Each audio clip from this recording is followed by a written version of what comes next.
Welcome to the Nehemiah Entrepreneurship Business Life Cycle podcast. I'm here with my good friend. They're no strangers to Nehemiah. This is David and Katie Witter. How y'all doing? Doing great. How are you doing? I am well. Thank you so Yeah. much. Hey, We've been David, looking how are forward to you? this. Oh man, I am so looking forward to this. So you guys know them because they're the founders of Financial Harvest, a basically a financial planning firm based out of Orlando, Winter Haven, Florida. Winter Park. That is near what $600 million Yeah, under management. 590 million.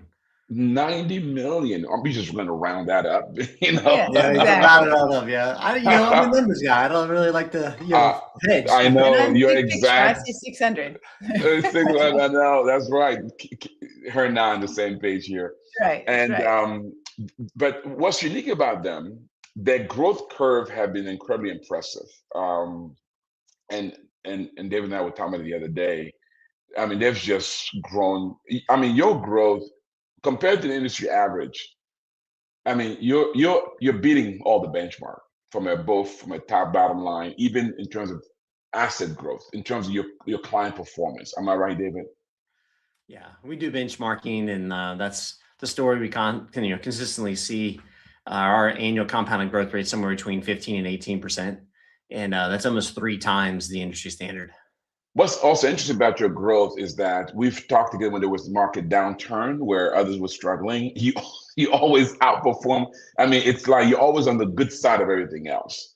And so the other piece, why they're here today, we want to talk about what we're calling building a balanced given portfolio, right? That's where we're going to end. How do you now? Uh, the Witters, in their business, they help people like you and I build asset balance uh, investment portfolios. So let's start there. First, let's go back a little bit for those who don't remember. You both started a business when? Well, I've been in the business. We've both been in the business since I've been in the business 2002. Worked for a boutique firm. We joined forces as a husband and wife team when we got married in 2010. Yeah. So, but David's been in the industry since 2005. So, about the same time frame that we started together. Yeah, Mhm. she's And, much and when fun. you both joined forces, you combined, you took, Katie, you were thriving, so you took a huge risk on this new kid.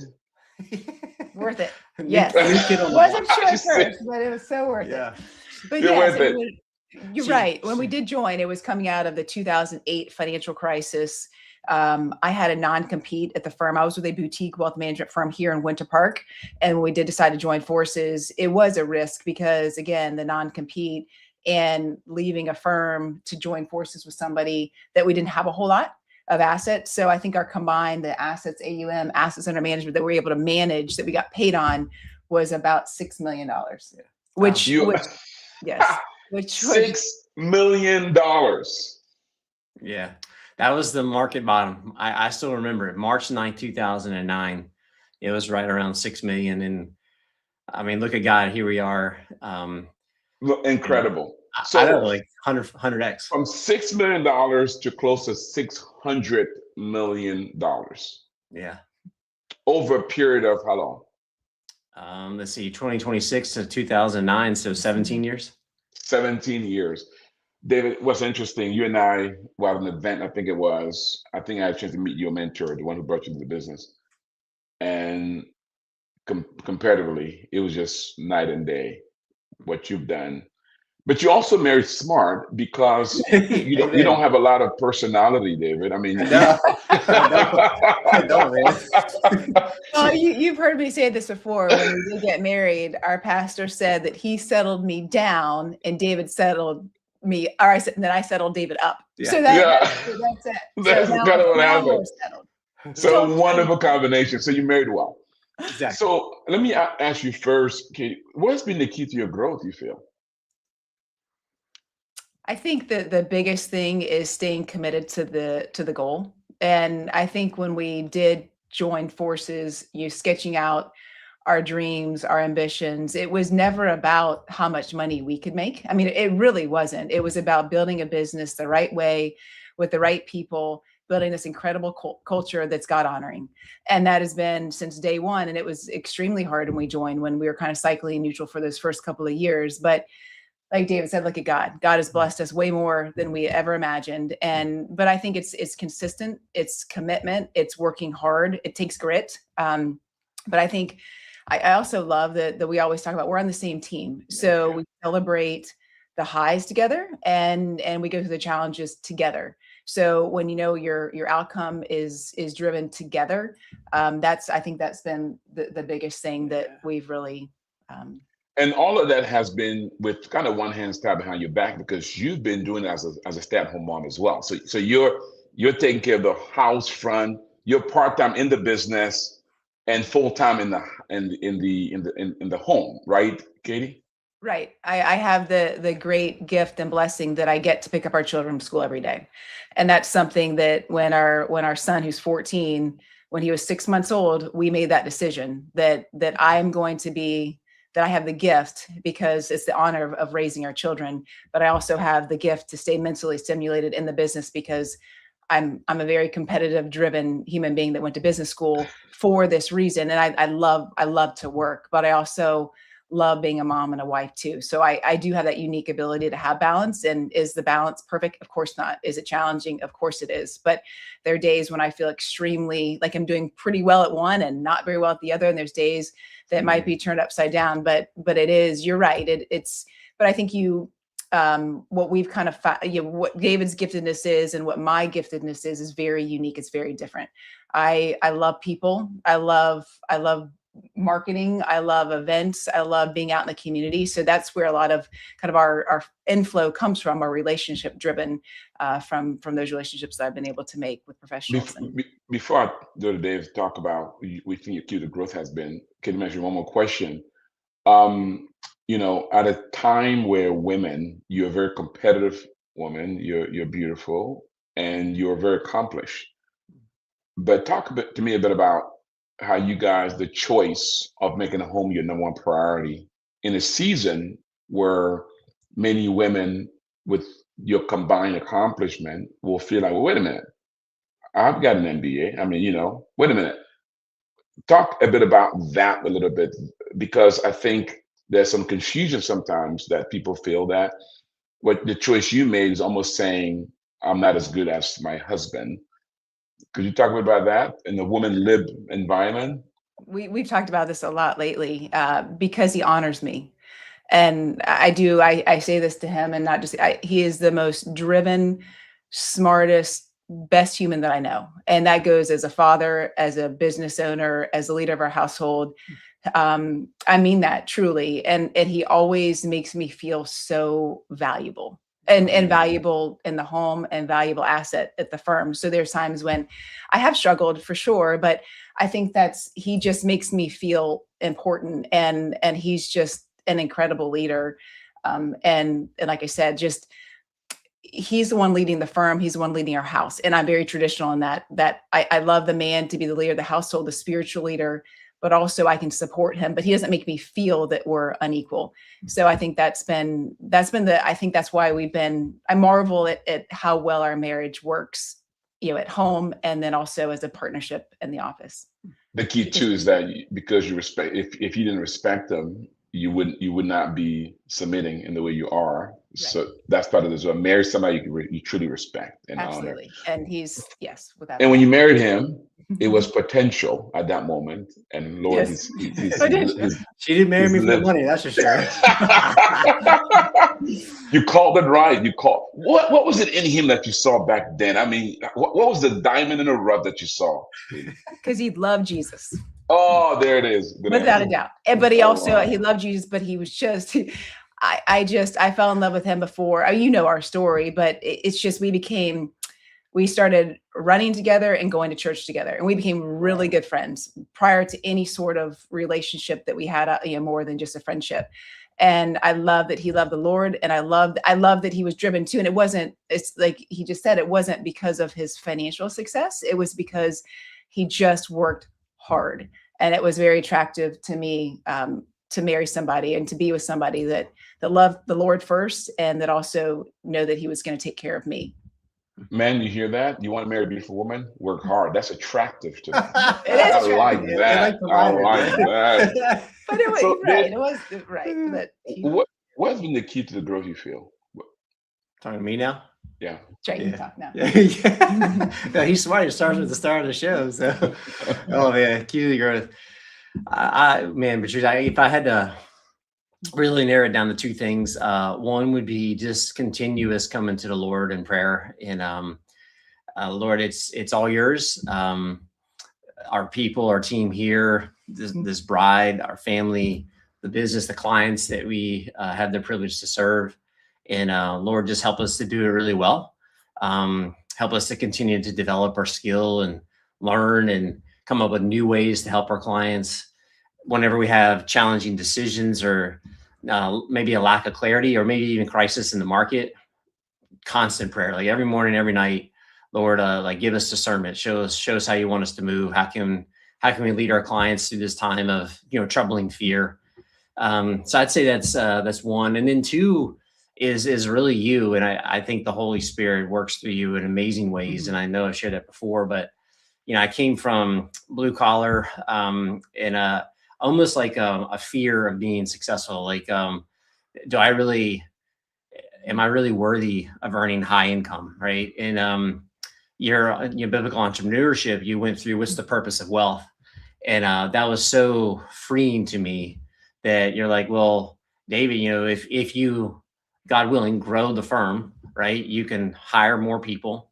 They can take care of their families. You can pay more in taxes. You can give more. You can expand into the community. You can serve more clients. And there's, and, right? And he's like, why wouldn't God want to use, as long as you're tethered to him, right, as best you can, why wouldn't God want to use you all with growth? And it just kind of freed me up and it freed us up to like say, okay, so like Katie mentioned, we set an objective, and we at the time we were at 100 million, and we said we're going to go to $1 billion by the end of the decade, which is end of 2029, and we've been doubling about every 4 years, and we're on track to get to $1 billion.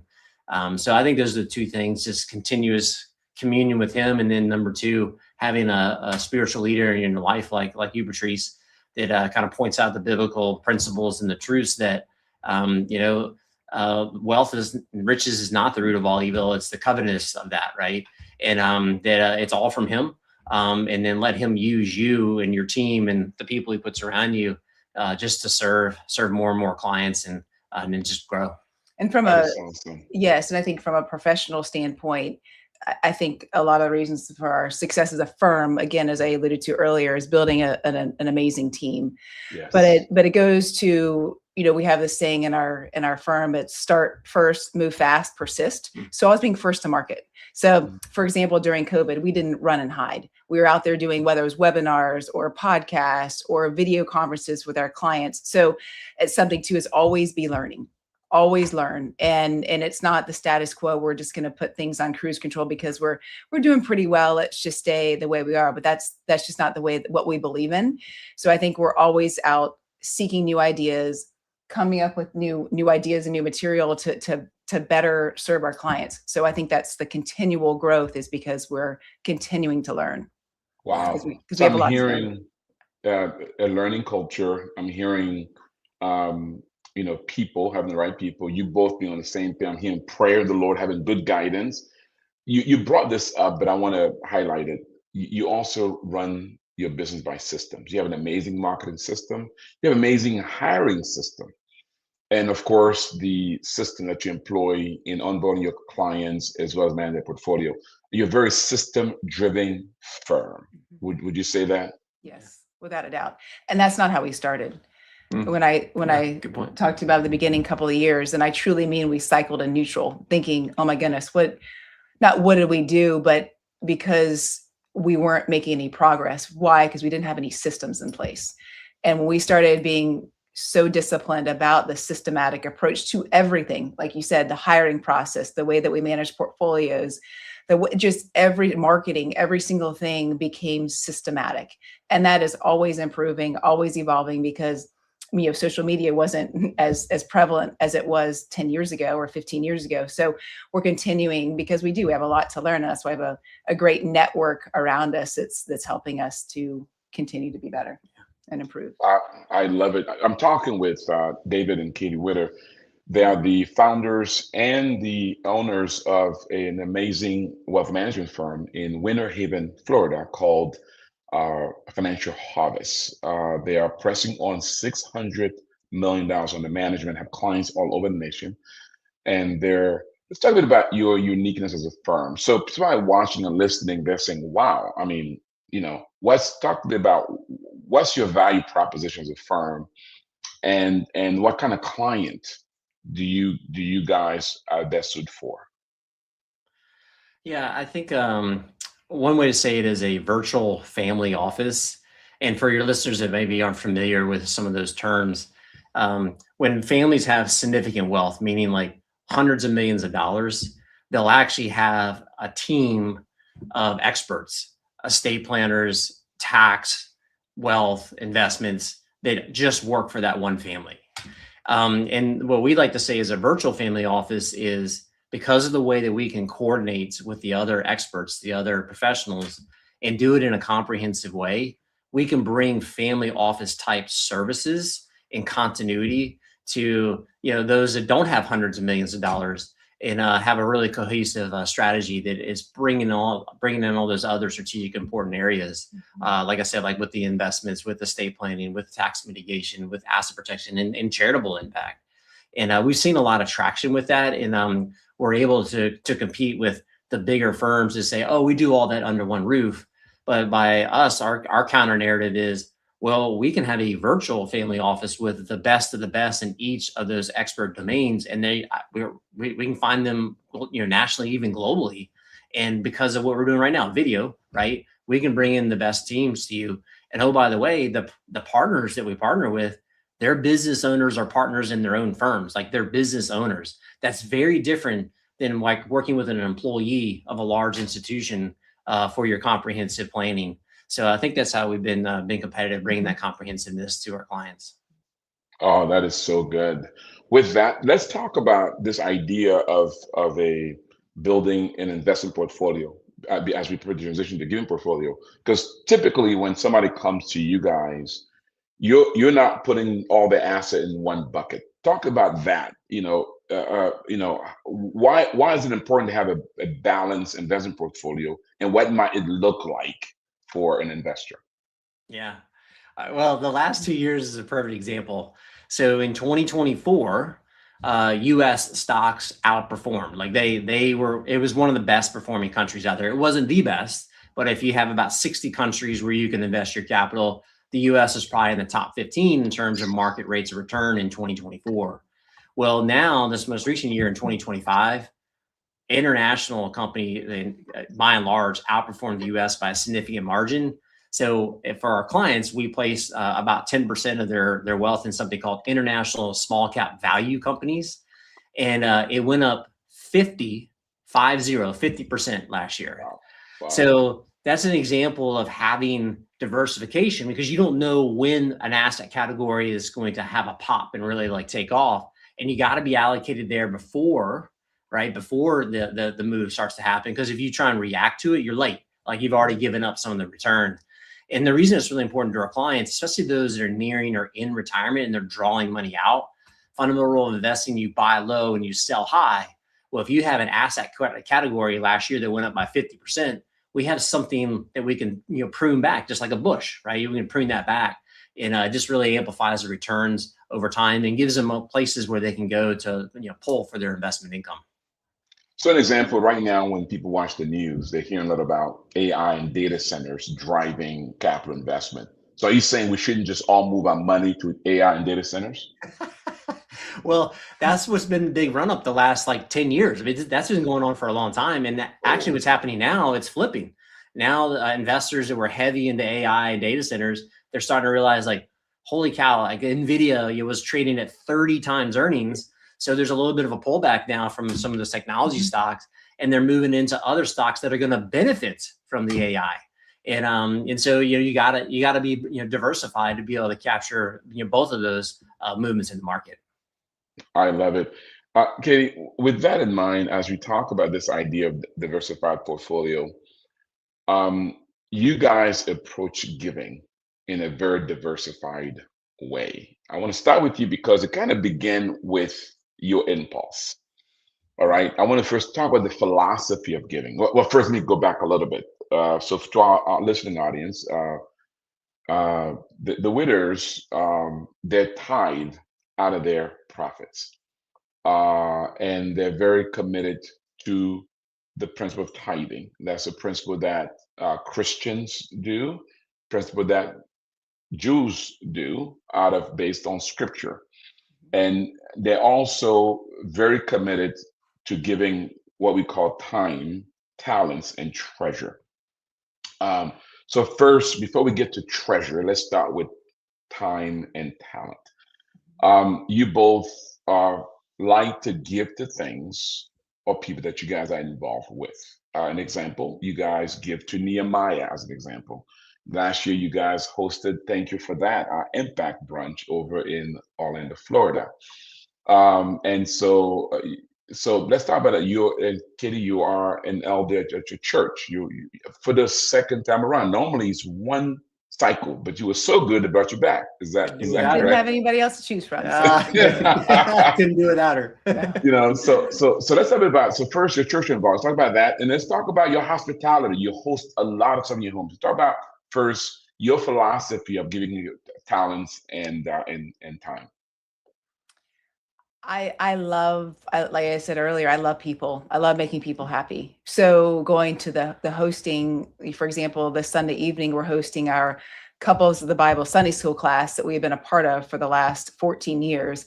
So we probably have 20 couples that will be in our home on Sunday evening, and it's a joy. So it's fellowship, it's relationship building. It's just time together where it's just joyous, and that's what we love to do. So we do a good bit of that just in like life work leadership, which is kind of the faith community, business leaders that I'm a part of that as well. We had an event last month that we hosted at our home. It's a space where we love that our house is that we have the ability to have people over to shine light, and I think that's something that we just love doing as a couple and as a family. And then volunteer work. Yes, elder at our church. I always say I pick 3 things to be involved, kind of go deep involved with per year, just because you get so spread thin. So it's the church community, it's the YMCA, which it's where we met, but it's about youth. 60% of the memberships are on scholarship. So how can I be a part of the scholarship campaign that helps fund families that their children can now play sports? So those are things. And then the life work leadership that I alluded to as well. That's something that I'm a coach, basically a table facilitator, where it's a 9-month program. People come in and it's really learning how to be more Christ-like in the business community. So that's where a lot of my time goes. Yeah. And that's where I also build relationships along the way. So that's something that I just enjoy. Are those your same involvement, Dave, or you have different?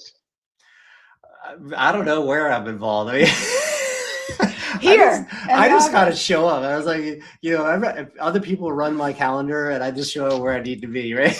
But he's always a great host when he's there. All right. So I love it, and that's but you both also have for a long time led your couples ministry at your church in terms of couples group on Sundays. Is that correct? That's correct. Yeah. So you're busy entrepreneurs, you're busy parents, your children are very involved in their own activities. How do you find time to also be involved in all these other things in terms of your time and talent? We're tired. I'm just kidding. Well, it's I mean, it's a cliche when you say yes to something, you're saying no to something else. Yeah. And we're extremely intentional. So anything that what we try is anything that we're doing outside of our home, is it benefiting our family, our church, and our children? And if it's not, we say no. So I used to, a couple of years ago, I was a yes, yes, yes. I love to be a yes person, but also yes for the right reasons. So let yeses be yeses and your no's be no's, and make sure that if there are certain things that might be compromising family time, or at our stage compromising homework, or the ability to be at our daughter's dance competition or golf whatever it is, it's something that we'll pull back on. And as David and I talk about often, he shares with me, this is a season. We're probably in the busier season that I am driving the children around from 2:30 in the afternoon until 8:30 or 9:30 in the evening, in breaks. But that's something that, gosh, Will's going to be 16 in a year and a half. So we're very intentional with where we put our time and our treasure right now. Oh, that is so awesome. Now let's move to kind of the treasure. So you both had a discussion. I'm going to take you guys into one of our coaching sessions for a little bit, guys. And one of the things the Witters were really discussing about, they noticed that because God was blessing them financially, their giving was increasingly growing. And so one of the points that Katie, you made was this idea of going beyond just giving to institutions. First, talk a bit about that. Why was that an important discussion for you from a giving philosophy, Katie? Well, I love giving to the church. Yes, it's an institution. I love that. But where we as a family had discussed, and just in my heart, why not make a difference in people that we love, their lives? So instead of giving where your money's going to be dispersed, however it's going to be dispersed, again, I'm very for that. But now we carve off something called a Be a Blessing Fund. So we take out, David, we're very transparent with our children. We're a little bit more high level, obviously, at their ages at 12 and 14. But we might say we have this amount of money that's in our Be a Blessing Fund. How much do you think we should do for this? Whether it's homelessness, whether it's people in our life that need it, that it's not a showboat, anything. We a lot of times will do it anonymously, or if we just had an experience with one of our daughters, she's in dance, competitive dance, and it's a Christian dance company. And one of her good friends' family, just the husband had lost his job. She came to me not asking for a penny, but asking how she could maybe do some things for us to earn some money. And David and I prayed about it. And I kid you not, I just gives me goosebumps talking about it. And we knew how much we had left in the Be a Blessing Fund. And he said, I think we should do this amount. And I said, it's exactly what I was thinking. And I just wrote a note, scripture. We don't need to talk about it. Our children don't know, because I don't want it to be awkward. But it was, and she just said it changed their life. And again, it's not about us. She's the only person, she and her husband are the only people that know, and the two of us. And that makes me happier than writing a check or giving appreciated assets somewhere. Again, still do that, but we've carved off a little bit to make a difference, because I love to make people happy. And if you can, and just that extra little bump, or going through the drive-through at Dunkin' Donuts, I love to give a $50 tip out of our Be a Blessing, just as an example. But I love for our children to be a part of it. So now when I'm with them in the afternoons, if we're going wherever we are, I'll ask the kids, do you think we should be a blessing gift today? And like, yeah, let's do it. So it brings them, and it teaches them generosity.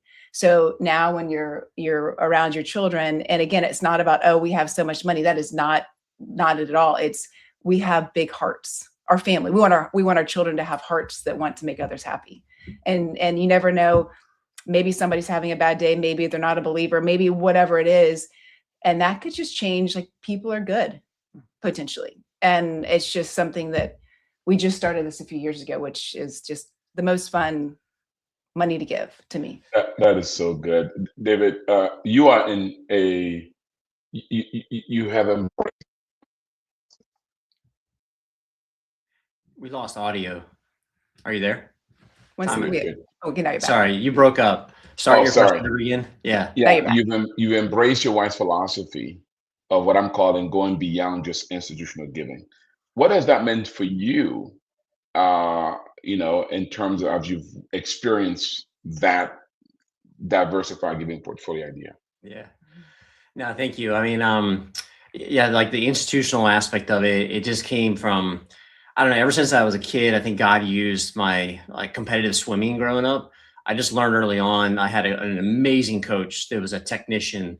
And I learned that if I listened to him and I applied and worked hard, right, that it produced outcomes. And so when I started to really grow my faith, I was like, I believe the scriptures is like, he's telling us to do this for a reason. And so I just like, well, we have to do that, right? It's like, of course we're going to do that. And but honestly, Patrice, it wasn't necessarily, I couldn't say that I was coming all from the heart. A lot of it was just from the mind, right?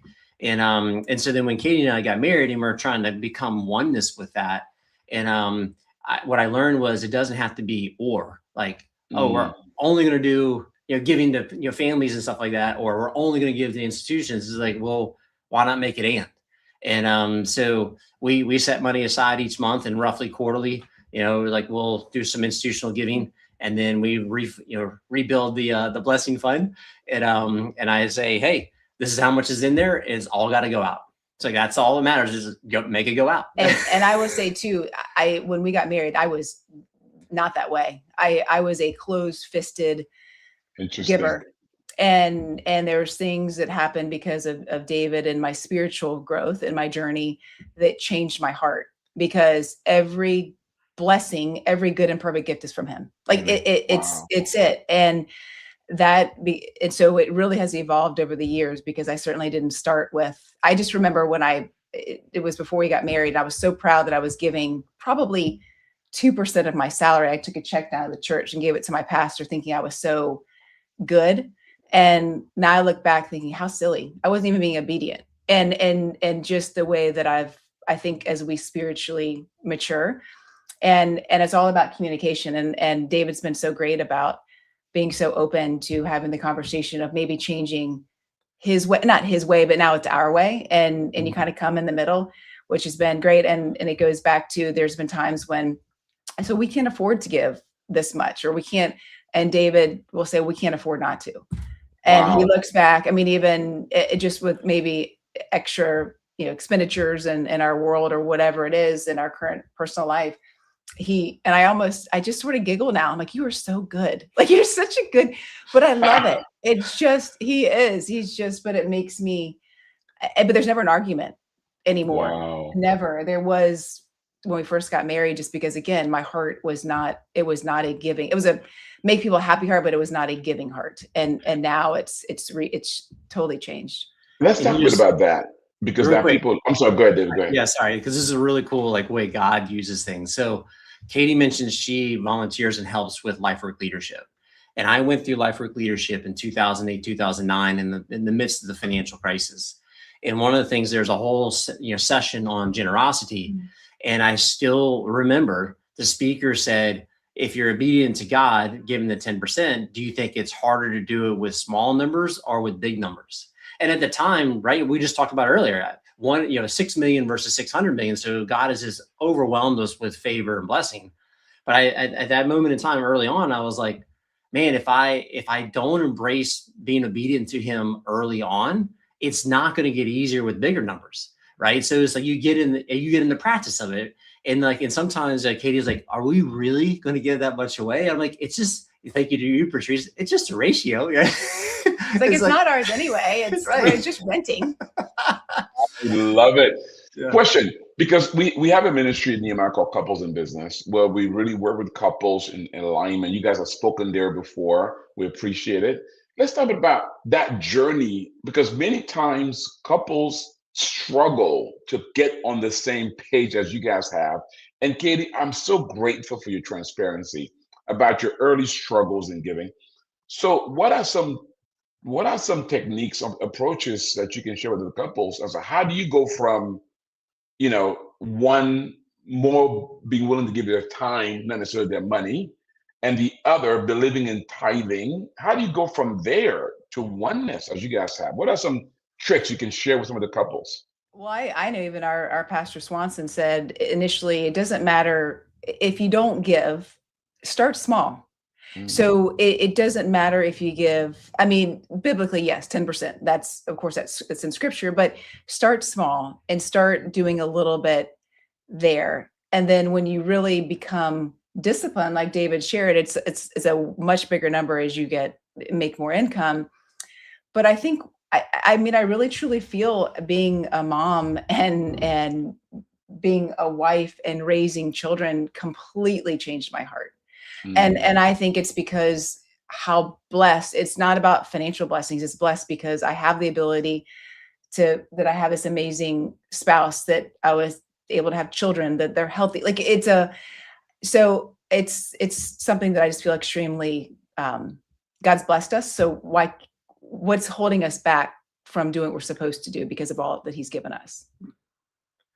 That is, David, what about you? I mean, how would you advise husbands or wives to say, how do you come to that oneness when one may not be on the same page?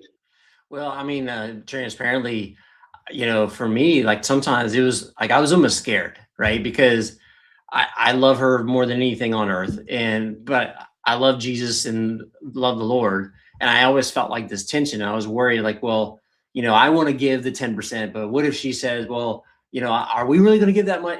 But I knew oneness had to be at the center of it, and so I think two things has really helped me. One is you.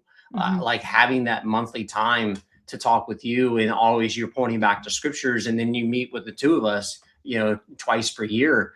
And I think we both come from a stance of we're open to other spiritual leaders to speak into our lives and to help us, right? Because we're trying to figure things out along the way.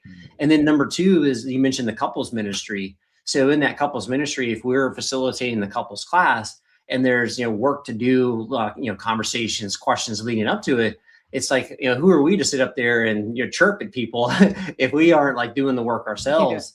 And sometimes it came up to giving, but it really was really centered around that oneness and like how to develop and grow your marriage over time. And I think that's just really helped. And also, I used to think contentment was such a word of you're settling. Well, it's not. Contentment is something that we should all strive for. And I think too, there's oftentimes in the past, and you still get it too, that gosh, we don't have what they have, or social media is just the can be the robber of joy when, gosh, they get to do this, they have that.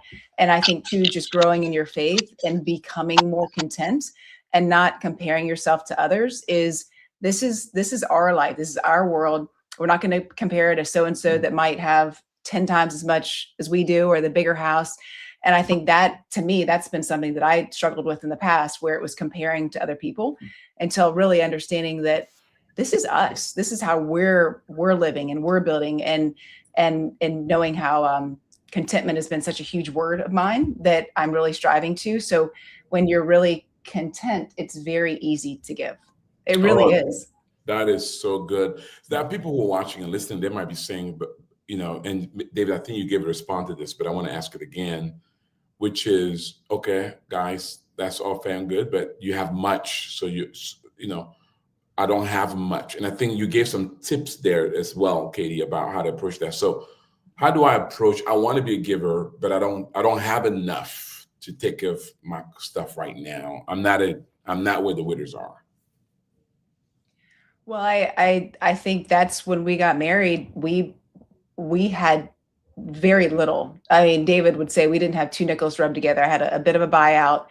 We lived in a teeny house. But David was insistent on, it was every month we would argue about giving. That is so good. And it was because we were really trying to build. But I think what David would share, I don't mean to talk over you, but he said, if we stay disciplined, look at, and you don't give to be blessed, but in ways that God knows your heart. So how he's blessed us. And again, it doesn't matter if you make $20,000 a year, $10,000 a year, or $1 million a year. If you're just doing something, it's just the act of giving.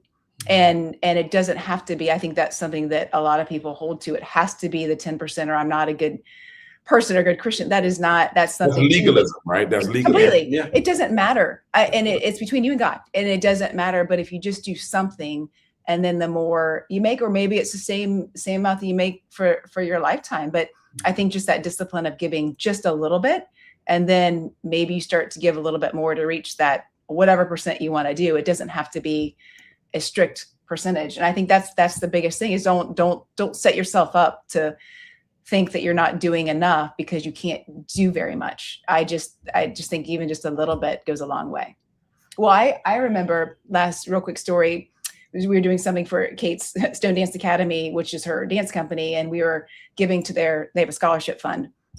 And one of the moms that was on, or their families that was on receiving scholarship because they really had nothing or very little, she was the first person to give to the fund, to give to the studio. Like we just piled, and I just thought, gosh, that is so neat, because it's not, she's the one receiving, but she's giving. Wow. And that just, that to me just shows where her heart is. Yeah. That's just like the lady that came to the front of the temple and put in her 2 pennies. Mm-hmm. And Jesus is like, she just gave everything she had. Right. Wow. And so, that's the other thing too. It's like, you can't read through the scriptures and go through without being humbled. Like, to realize is like, you might say, oh, I'm giving my 10%. And then you read that, you're like, I've got so much more to grow and be sanctified. So, but you mentioned earlier, Patrice, systems, and I think systems can help also with giving. And so, like, the way our system works is the money that comes in at the beginning of the month, 10% immediately goes into a separate account, and that account is where we're either going to give institutionally to the church or to other Christian ministries, or it's going to be the Be a Blessing Fund. And it's almost like it's consecrated, right? It's separate. It's like no operating, nothing. Like, it's only for giving, and knowing that that's always there. And I always tell Katie, every now and then, like, when we hit quarters and we're giving a bigger chunk to institutions, I might have to say, hey, there's a little lower balance in there right now, but I was like, there's more coming. There's more coming. There's more coming, right? And I think that just frees us up, that we can try and be listening and watching and looking for opportunities. And like she mentioned back there in December, that dance family, the husband lost his job, wife comes to us, or to Katie, is like, can I help around the house? I mean, I just pay me anything, right? And she's like, I think we should give to him. I was like, perfect. And then a few days later, we see them at a dance recital, both husband and wife. And I was a little worried. Like, I didn't want them to feel awkward, because I really felt like God did this, right? And they couldn't have been any more joyous, and just asking about Kate and talking about the recital. But you could tell they'd been freed up, right? Just from a little gift that God used through us to give them a little bit of breathing room. I have to say this. They're members of First Presbyterian Church of Orlando. Pastor David Swanson, you should be proud. I mean, this is incredible. Guys, as we prepare to land the plane, first, if you want to know more about David and Katie Witter, want to know more about their business, you can visit them at financialharvest.com, where they're helping to guide families towards prosperity. There you'll see pictures of their team, and you'll connect with them directly. Guys, as we're to land the plane, what I love about your story is real. It's a story of humble beginnings, combined struggle with generosity, and trusting God along the way. And look what God has done, right? On both fronts. I like the candorness of that. So, Kate, I'm going to start with you. I'm going to ask, as you consider that journey, and from you guys not having much, and you struggling with giving, and coming to where you are, contentment being there, and seeing what God has done. When you look back at it, what would you say to the 15-year-old or 20-year-old Katie that you learned with that journey? What would you say to her? Trust him. Wow. Don't question. I think that's my journey. I've always been a Christian, raised in a church, very traditional. I've been at First Pres since I was 12, 49 now. So been there a long time, but it wasn't until David and I got married, and of course evolved we had children, that things shifted in my heart. So what I would tell my 20-year-old self was, it's okay to explore. It's okay and it's okay that you're not in church every Sunday. It's okay. I think your faith, it's a journey, and just always go to him. And I would also say, marrying a spiritual leader, a Christian that's on the same page. I know that doesn't happen all the time, and that's okay. But I think having an amazing support system that's very aligned with your belief system, for me and our marriage, it's been incredible. Wow. And what would you say, David, to the 20-year-old David? Well, I wish I knew him. I'm an engineer for my education, right? So it was like, well, no, it's black and white. Like, of course, it's got to be this way. I'm right. I was like, I don't know. It's just we'll work it out. We'll figure it out. So yeah, I think what I've been blown away by so many things from God, but one of them is the way that He uses people in my life to sanctify me, and Katie's number one on that list.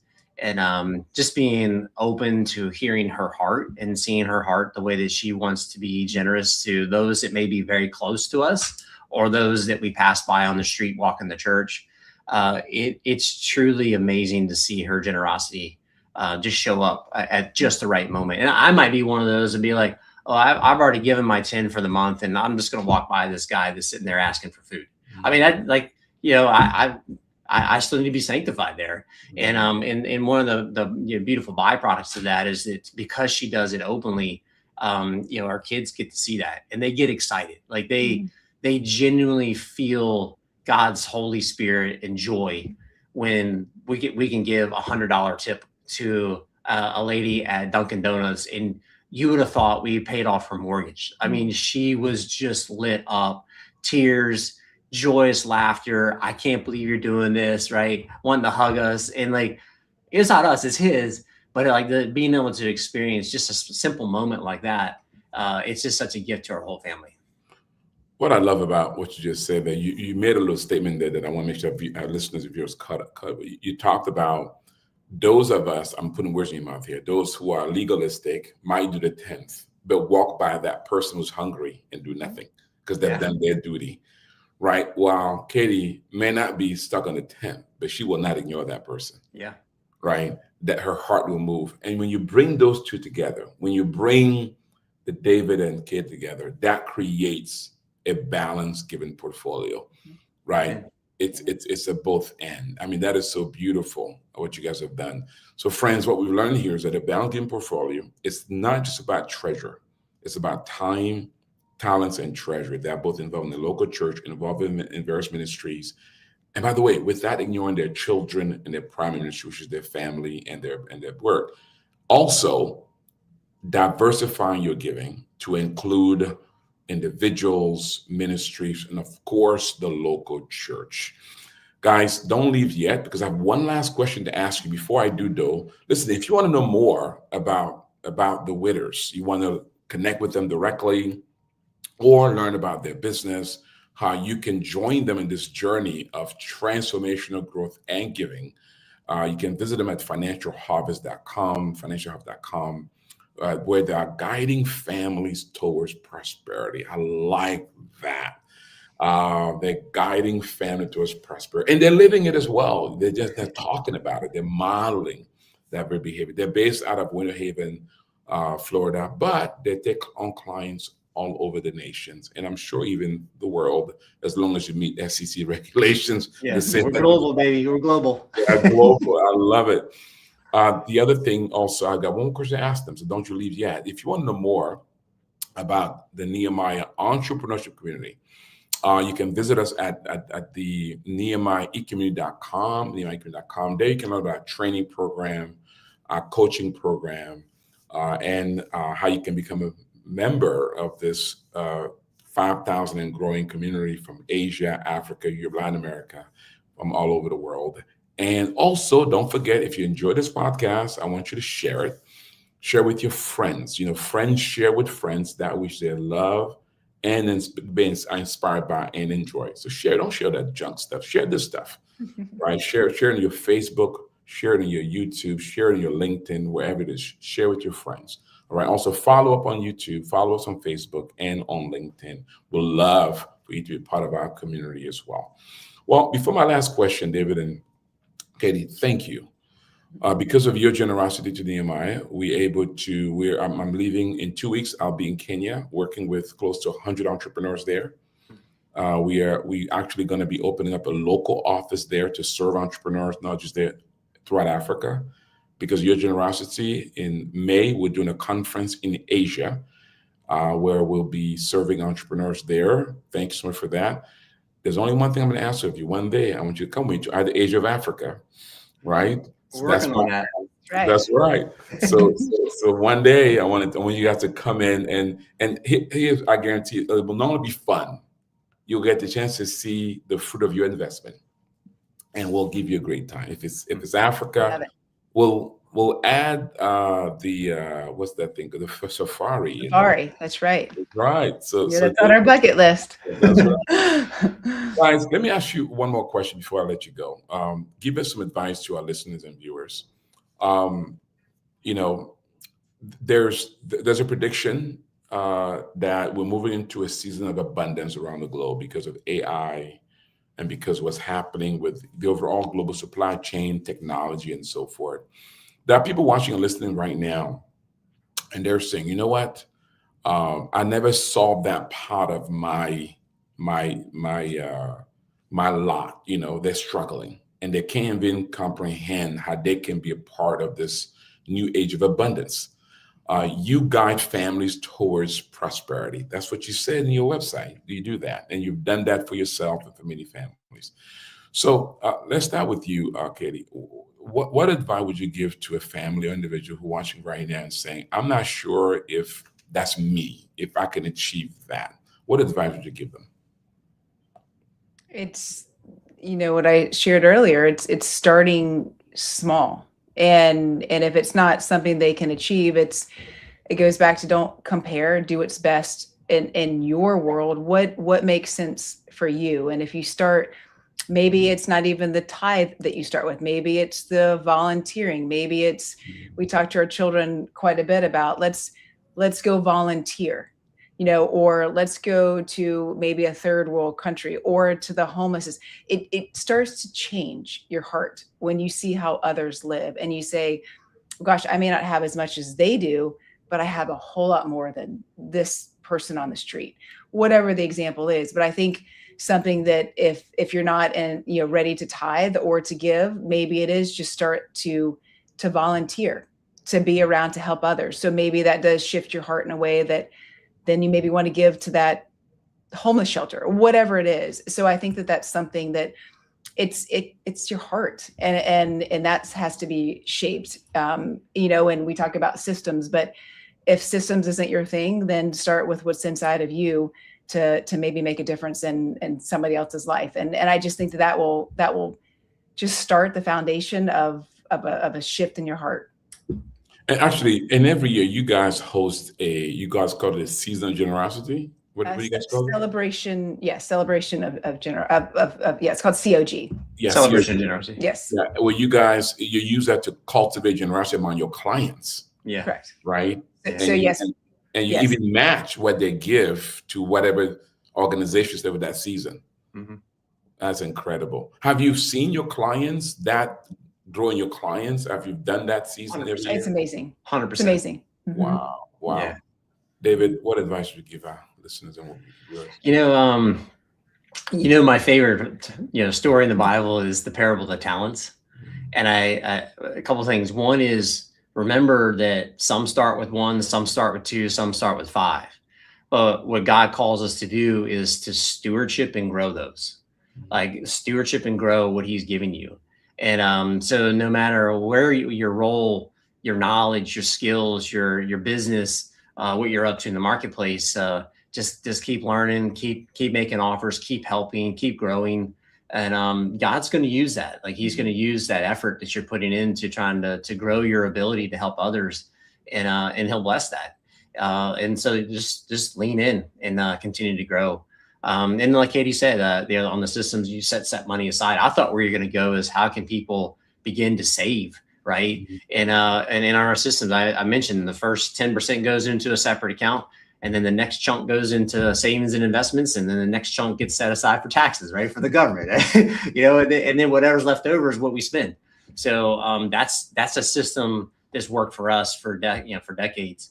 And so that works for me because the system's right. But if I didn't have that, then I get locked up because then I start worrying, right? I'm like, oh, I didn't give 10 over here. Oh, I didn't save enough. Oh, what about taxes? It's like, no, like the beginning of the month, I've already planned ahead. I know what I'm going to owe for taxes. I know what we need to be doing for saving. I know what God calls us to do for giving, and just it's already set, right? And so then you're free. You're free to be able to use the giving, and then whatever's left over, you're free to it's free to spend it. That is so good. Simple advice. Start what you have. That's what Katie says. Start what you got. Whatever it is. If you got time, if you got trust, start what you got. Whatever level, doesn't matter. And then, secondly, save, right? Save and use your talents accordingly. Let me pray for you. May the Lord bless you guys. May the Lord enable you to steward those talents that are under your care. As David and Katie has done, they've been good stewards, from $6 million to, Lord, close to $600 million. And steward them in such a way that one day you'll hear those wonderful words, well done, good and faithful servant. You've been faithful over a few things. Guess what? He will not make you rule over much. God bless you. Thanks for watching and listening. Guys, love you both.